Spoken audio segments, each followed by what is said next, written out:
I'm here with the Epic Live podcast. Today we are just so happy to be joined by Mr. Charles Gray. To start off, we just want to know a little bit about you and your artistic process. What inspires you to create? Or I was creative as a child. Mm-hmm. I was a creative child.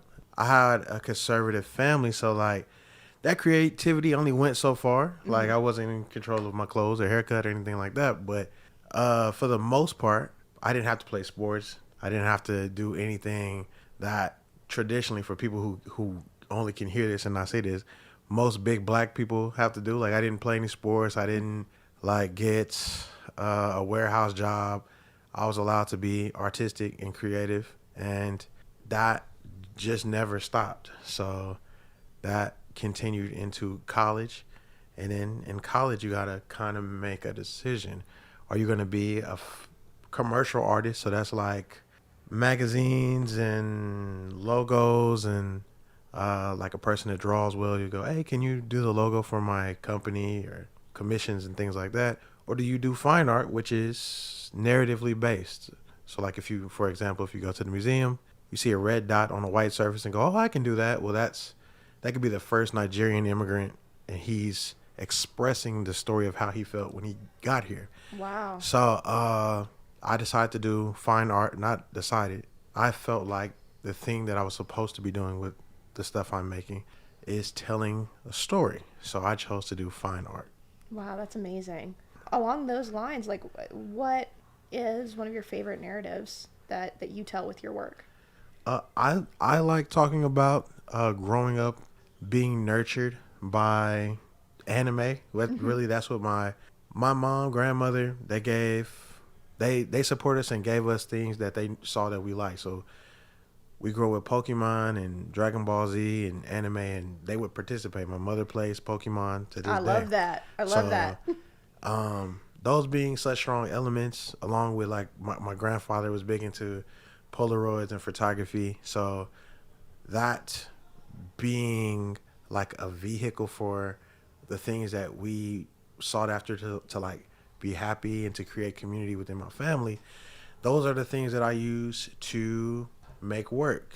And also like this is neither good nor bad, but in fine art, most of the time when it comes to narrative and minorities, academic spaces choose to focus on the traumatic or like the trauma side, not for like malicious purposes, but most education in the gaze of education wants to feel like they're having an impact. So when it comes to like police brutality or slavery or border patrol or things that have had like a violent history with humans, that tends to be the things that are in museums and academic spaces. I I don't want that to go away. I just feel like it's so much of it. There is space to have a more dynamic conversation when it comes to people, especially like black people. So my main focus is being honest about the things that help mold me and shape my character. And hopefully there will be academic spaces that want to add that to what it is they're doing. I think that's such a great message. Like when I get feedback from guests, they're like, "Oh my gosh, that's Dragon Ball Z. I never thought I'd see that in a show." So I guess that leads us into my next question, which is, what piece of art or artist would you say is a big influence for you? There is a man named, his name is Mr. I don't actually know his name. He's Japanese. I don't know his actual name because I think it's kanji, like letters. Gotcha. But like on internet, on Instagram, his name is Mr. But he does similar things. His story is actually a little more violent. I think it Mm. involves sexual assault with him Oh as a child. no. But he uses the animation and anime and cartoons to talk about that and to talk about reality in his neighborhood and how he grew up that surrounded him to help him like deal with that as well. But like he's dealing with a very sophisticated, complicated narrative, and he's using the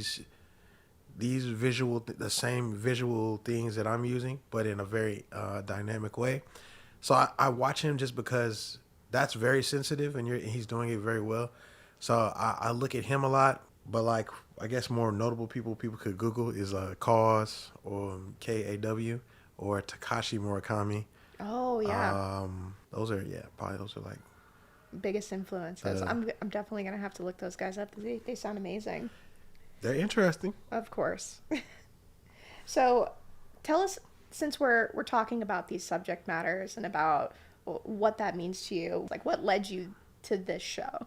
When it comes to happiness, a lot of stuff does revolve around my family, like I said, but the main situation was my brother. So I have multiple brothers, but I grew up with one specifically, and it was the lack of happiness that I felt when he ended up joining the military and having a family and just growing up and leaving, like being an adult.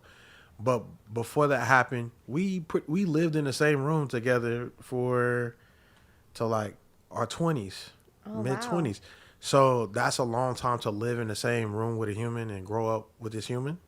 And when he left and got a family, I really got sad because I missed my brother, and he was a huge source of the things that made me happy because I did them with him, and just going on a personal journey to navigate those emotions. That's kind of what made me look at these different things from when I grew up. Absolutely. Wow. Thank you again so much for sharing that. So, if you had one piece of advice for budding artists, what would that piece be? Do whatever you want to do until you're genuinely convinced you shouldn't do it. So you're like you're going to obviously grow up being told what you should do and what you should like, and there will be lots of opinions, but as you begin to ingest all of these opinions, there will be actually things that you genuinely like, but you might not feel like you're living in a world or a place that makes you feel safe to fully experience those things. Try to create an atmosphere where you feel comfortable expressing or experiencing the things that you genuinely like, and and it's okay to tell people, places, and things, no, I don't want to participate. I don't want to do that. Wow, wonderful piece of advice. I think just not just for budding artists, but for life.